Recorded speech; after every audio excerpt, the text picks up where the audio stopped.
What's going on, guys? Brandon Gentile here. We have a price versus value battle right now. This is probably one of the most important videos I've ever done, and it blows me away just even trying to learn this. And this is taken me 11 million times to try to watch this and understand this. The other hardest video I think I've ever made was how our currency is created. That diagram and building that and just trying to understand how the currency is created, and the Treasury creating money, sending it to the banks, and it goes to the Federal Reserve, it's created, money pops into existence out of thin air.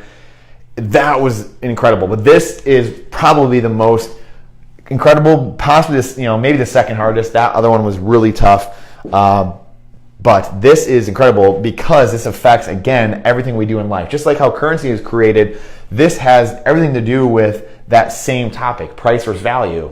And remember how Grandpa bought this home in 1941 for $3,000.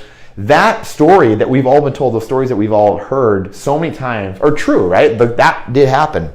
Homes were bought for $3,000, for $5,000, for $8,000. And we all just think, oh, that was the good old days, and wow, that must have been nice, and it was a $3,000 home. And it's only because of inflation. It's only because of the Federal Reserve devaluing our money and our currency losing its value 95% over the last 100 years that we have stories like that. Truly, in the end, if our money was more valuable, if our currency, I should say, was more valuable, we wouldn't have those big fluctuations. We wouldn't have this huge fluctuation over the years. We would still have homes that were $30,000 or $3,000 or $5,000 or $8,000, and they wouldn't have changed much. They might fluctuate a tiny bit, but there's not going to be this fluctuation like we've seen. And now a median price home in the 20s goes from $3,000 all the way to $300,000 or $250,000.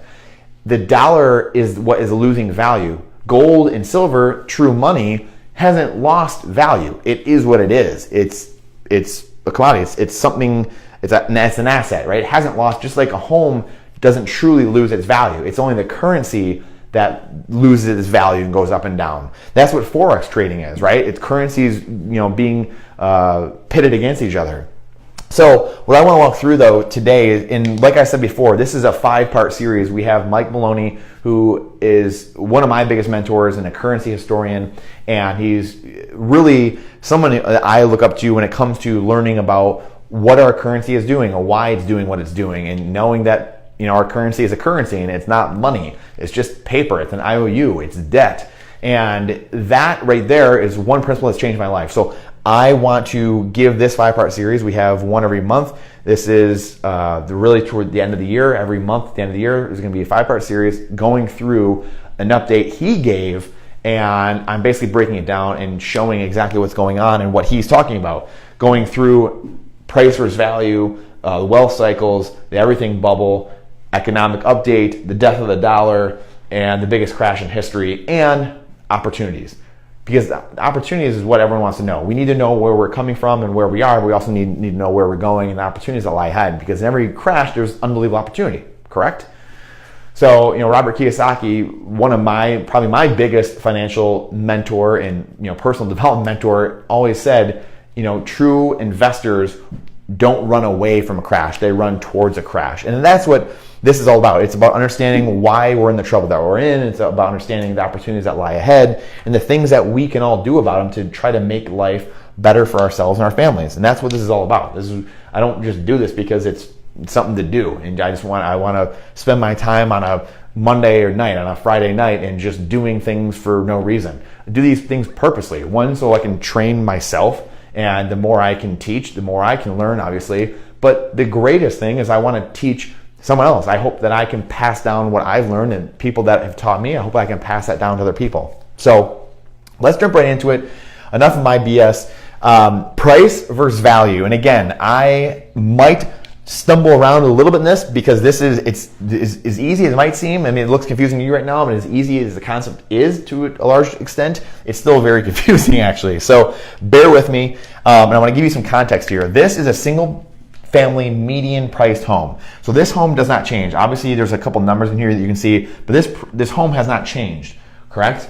It is the same exact home. These are the different years or decades that we're going to be looking at and using as examples. So the years are changing. This is currency in gold. This is just the physical adaptation of that. This is the actual currency number. So $3,000, we're showing you the number of dollar symbols point out to how much currency that we're actually showing you here with the numbers, and gold. So we have gold, and that keeps increasing or decreasing, decreasing.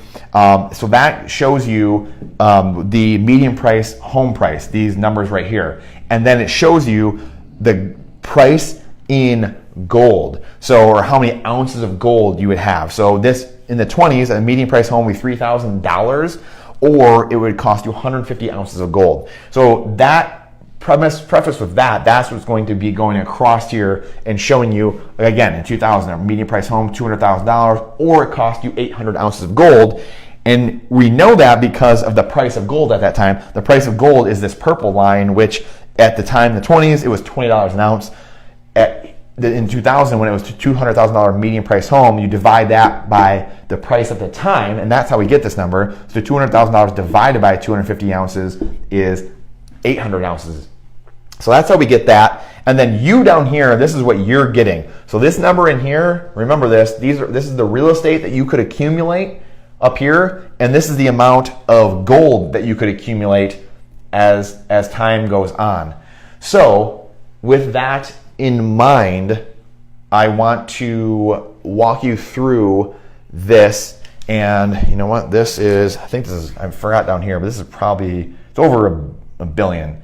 So I think it's close to like 1.4 billion, I believe.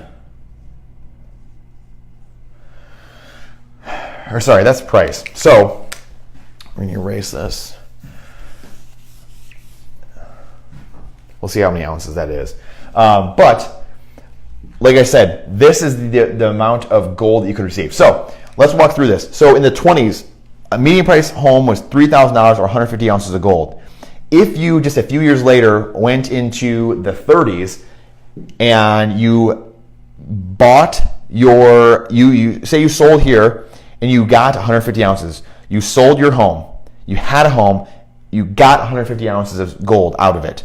So you sold it, converted it to gold, 150 ounces of gold. If you waited a few years into the 30s, because the price went down, the nominal price, the dollar's price of the home went down, you could buy 2.5 homes with that same 150 ounces of gold that you accumulated from that first home sale.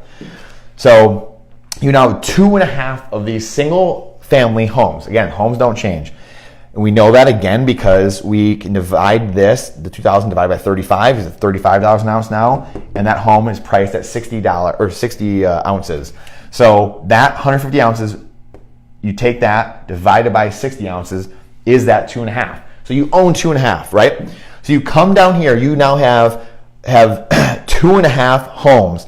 If now in 1970, just a few decades later, we've got, the dollar was taken off the gold standard, we had some rampant inflation and things of that nature happening, we have a $30,000 median priced home. So now you take these 2.5 homes and you sell, you now have $75,000. You have $75,000, and you now, with that price, $75,000 divided by the 850, you now have 2,100 ounces of gold.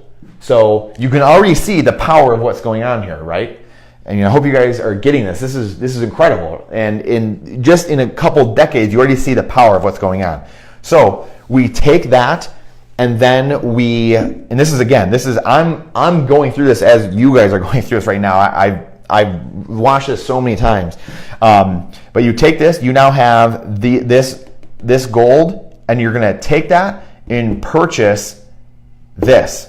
So with this amount of gold, a median price home is $60,000.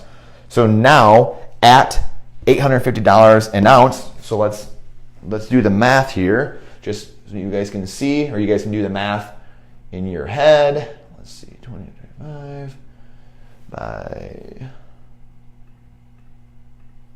50.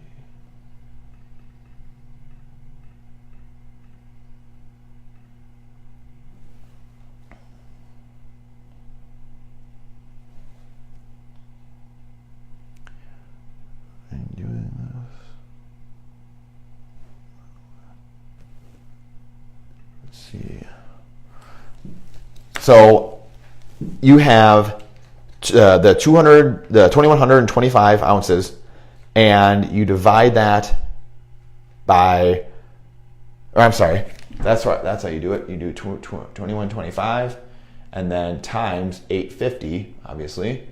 So that's $1.8 million. So now you have $1.8 million divided by $60,000 median home price, and now you have 30 homes. So there you go. See, this is we're all learning together here, right? We're all learning together. So you take this money, these ounces of gold, and you divide it by the price of gold, right? And that's how you're going to get that number right there. So let's see. Do that one more time.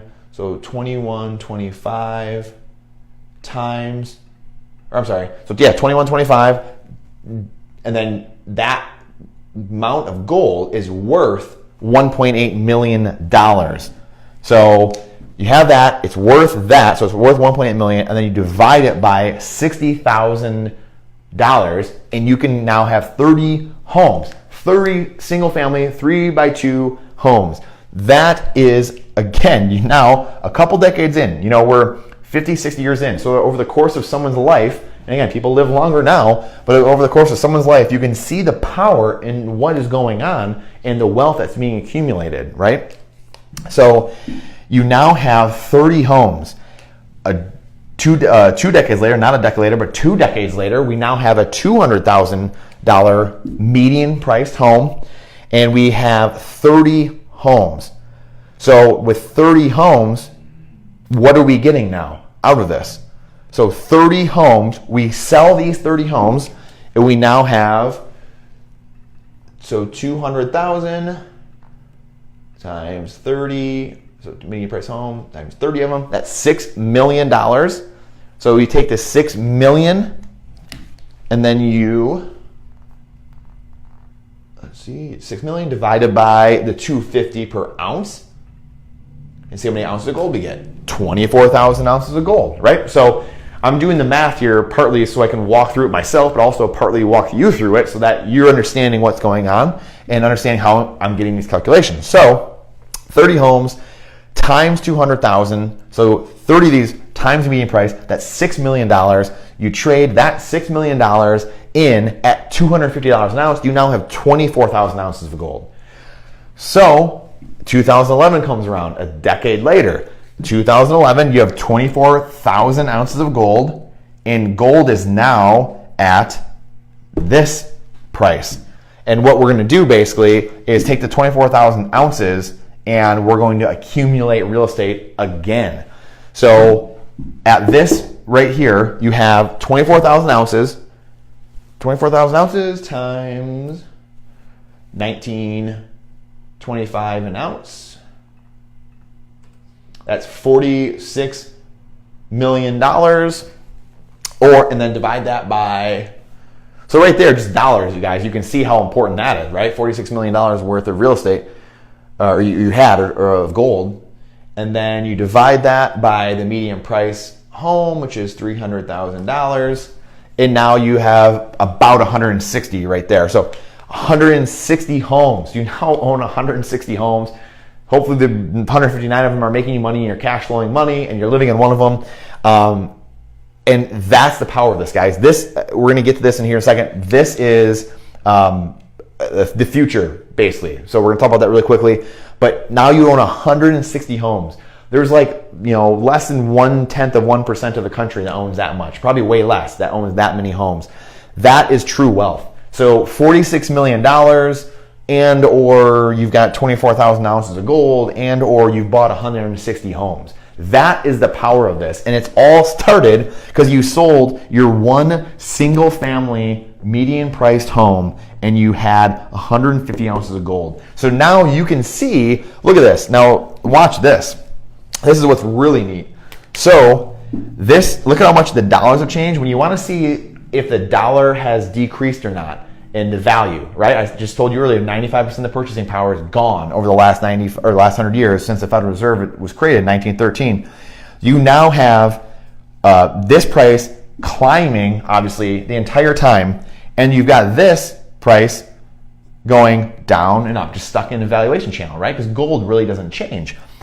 The dollars are what changes. So you have 150, 60, 850, 70, 800, 150, you know, and in the future, they'll probably be back down to 50 again. So, and that's what Mike is predicting, and we're going to get into that in a second. But you can see now, just keeps climbing, yet gold just keeps going up and down. It's in this valuation channel that just keeps going back and forth, going up and down. So that right there, again, is the reason why I say that the dollar has lost 95% of its purchasing power. This home is still, you know, it's the same exact home. It was $3,000, you know, 90 years ago, $3,000. Now, that same home is $300,000. So what has changed? The value of the dollar has declined. Gold, again, has stayed the same, relative. It has just gone up and down, right? So again, you have 24,000 ounces of gold, or you've got $46 million, or you've got 160 homes. All of those are pretty dang good. And again, all started because you sold this home for 150 ounces. And basically what happened is you kept riding the market up and down.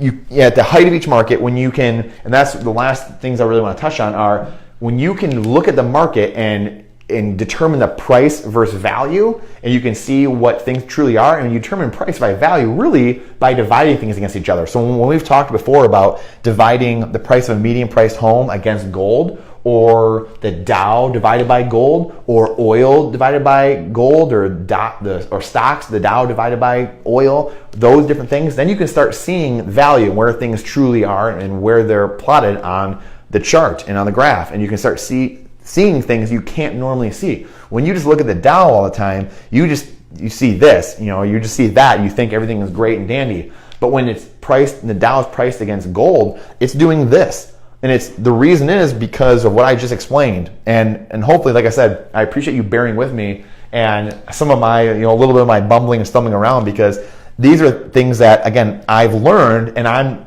my brain is having a hard time. And I've been very fortunate to study these things for the last 10 years. And I still, to this day, I have to rewind and watch it in slow-mo, and watch it in slow-mo, and rewind and watch it again. Because it doesn't come naturally to a lot of us studying these things, because we've grown up, a lot of us, looking at things and being told things a certain way. So you're kind of rewiring your brain. And some of it's counterintuitive. So that's why there's a little bit of that, you know, stumbling and a lot of that stumbling and bumbling around. So again, and then this right here at the end, what Mike is saying about this is that, you know, where in the world, like, again, the Federal Reserve, we've lost our purchasing power, so we have to keep printing more money, right? Quantitative easing, we've printed, you know, we're 20 trillion in debt. We've printed unbelievable amounts of currency in the last decade, more than any other time in history combined, just in the last 10 years. So, you know, who doesn't think that eventually we'll get to a $3 million mark? You know, when we keep losing our purchasing power, and this trend right here just keeps going up and up and up and up. Eventually, maybe it's $3 million, maybe it's $1 million, maybe it's $2 million, maybe it's $3 million, maybe it's $10 million for a medium price home. Well, he just used $3 million as an example, obviously, and, you know, with that price here, we go from this to this, and this could be in the next couple of years, it could be the next 5, next year, 2, 3, whatever it is. We have 3 million homes, or $3 million at $50 an ounce. And at that time, that's giving gold a ratio or value of $60,000 per ounce of gold. So gold is the same. Gold does not change. It's a little 1 ounce piece. It's just changed the dollars. It takes that many more dollars, because the dollars are not worth as much. So it takes more of those dollars to buy the same exact thing. It takes that many more dollars. It takes 3 million of these dollars, or 300,000 of these dollars, to buy the same single family home. The same one that was bought for $300,000 or $3,000 back in the 20s. So is this making sense, guys? I hope this is making sense. This is stuff that, again, it's hard to comprehend sometimes. It's hard for me to comprehend, and I'm studying this constantly. So I you know, if you have questions, please let me know, because I would love to learn and teach even more, and talk about it, and debate about it, and mastermind about it, because it truly is something, because this is a game. This is all a big game to me. I'm a former athlete. I love the game. I love the competition. I love, you know, scratching and clawing and fighting and trying to get that reward at the end. So I love learning these things and trying to get an advantage. on people, right? You're trying to get the advantage in life. That's what this is all about. The unfair advantage, as Robert Kiyosaki says. How can I get an advantage on my opponents? That's what it's all about. So, or 480 homes. At this point, your wealth is now giving you, 480 homes in essence, and that is over $1 billion in real estate in essence, or it's worth over $1 billion. And when you have that kind of wealth and that kind of portfolio. So again, in recapping, guys, the price versus value, you're doing that by going and looking at things against each other. So you're dividing Dow divided by gold. You're doing Dow divided by oil. You're doing gold versus oil. You're seeing what these things are and where they are in relativity to or comparison to each other. That's how you're determining value. Price is something where dollars we're getting printing money. They're cheaper and cheaper. The more we go into the future, the cheaper dollars become. The dollars you spend right now are more expensive than the dollars that we're going to have in the future, because we keep printing money, keep printing currency. Keep printing currency. So your dollars now are more expensive. So you go spend $1, that's way more expensive to you than it's going to be 10 years from now, because your paycheck, instead of making $30,000 or $50,000 or $100,000 a year, you might be making $1 million a year. It's the same exact job, but you may be making $1 million a year now. You never know, right? But we have this as a guide. A lot of those things seem crazy, but we have this as an actual guide of what's going on. The inflation, the loss of purchasing power in our dollar. These things are truly happening. It's not some pie in the sky, weird wacko theory. I wanted to do this because it was hard to set up, truly, and again, hard to comprehend almost, but I wanted to do something different that shows you guys the difference of what's going on. Instead of me just coming up here and talking about things and telling you the purchasing power is going down, I wanted to show you that, yes, purchasing power actually is going down. Here are the numbers, the median price homes, they keep climbing. You see, gold's here going up and down. And if you ride these waves, ride these asset channels. So this is something where, again, you have, say gold going, or stocks going up right now, and gold's kind of flatlining, right?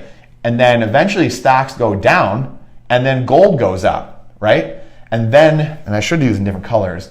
And then these things keep going, back and forth, right? And they keep going back and forth. But if you could take just these little points right here, if you could take this wave, and you could take that wave, and you could take that wave, and keep riding them, and that's basically in essence what's happening here. You can't. This is not a perfect science. This is this is a lifetime or two. So no one's going to be able to do that themselves, but your family might be able to do that, right? If they keep following this pattern and riding the wealth cycles, riding the asset classes that are up, and then selling off when they're at the top, and then jumping into the next asset class that's down, and keep riding that, and then you eventually you keep riding those things up.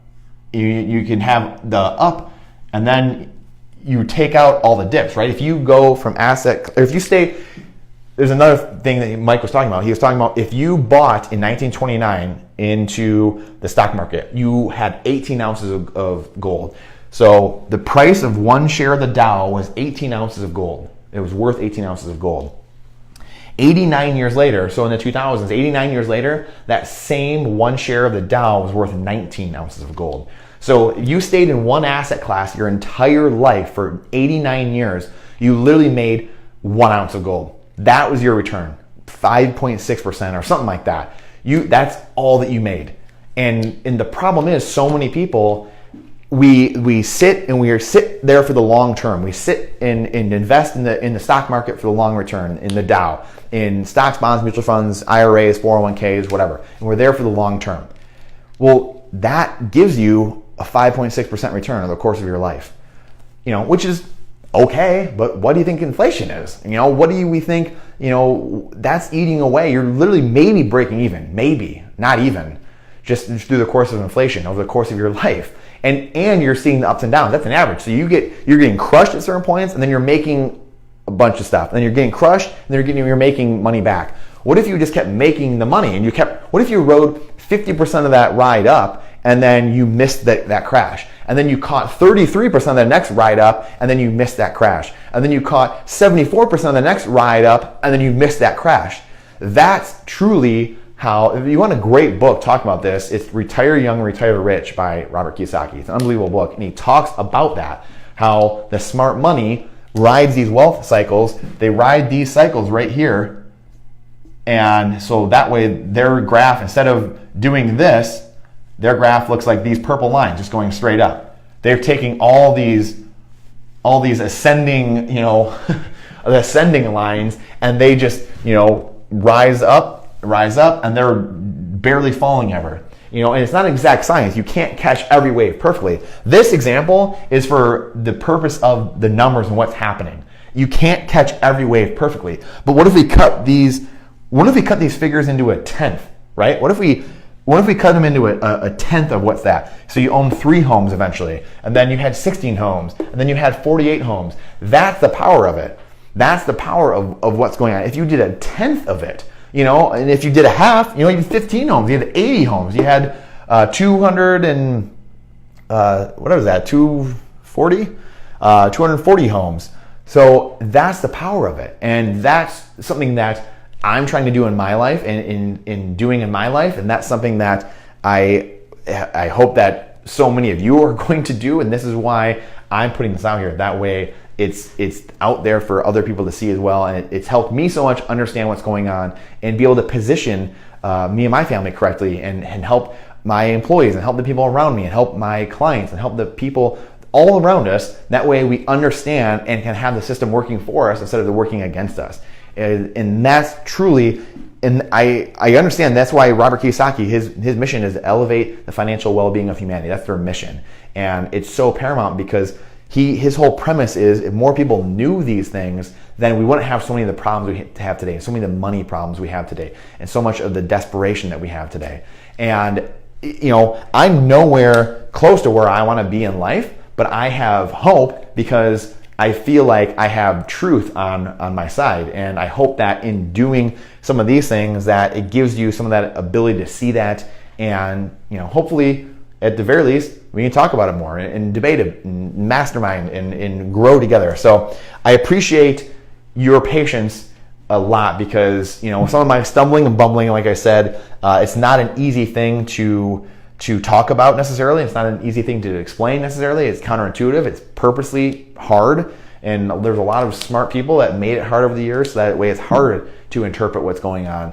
And very few people truly see what's going on because of that. And it's purposely confusing. So I appreciate your time and energy more than anything. I truly do, because this is something I'm very passionate about, and I look forward to talking about this more and debating many of you as we have in the past and going over this more and more. And look for part 2 and 3 and 4 and 5 coming in the next couple months, obviously throughout the rest of the year. This is the price versus value. Like I said, we have the wealth cycles coming. We're going to talk about it a little bit more, but truly it's going to be, this is the wealth cycles I was talking about, like jumping into, stocks are very overvalued right now. What's undervalued? Commodities, hard assets, things like that, oil, gold, silver. If you can jump out of those high asset classes into low ones, then ride that low one back up, and then you jump out when those are overvalued compared to stocks or real estate, and then you jump into stocks and real estate when that's low, and then you keep riding those waves, just like we talked about here. So the everything bubble coming up, economic update, death of the dollar, and some crypto stuff, and then really truly the opportunities ahead, the opportunities that are in front of us, and because there are many, and this is step 1 into understanding what is truly going on. So again, appreciate your time and energy in spending that with me, with our team, and I truly do appreciate it, because like I said, I don't do this just for fun, just for my health. I do it because I'm super passionate about it, and I hope that I can help and spark a little bit of curiosity in one person. Then it's a mission accomplished. So I appreciate you, and we will see you very, very soon.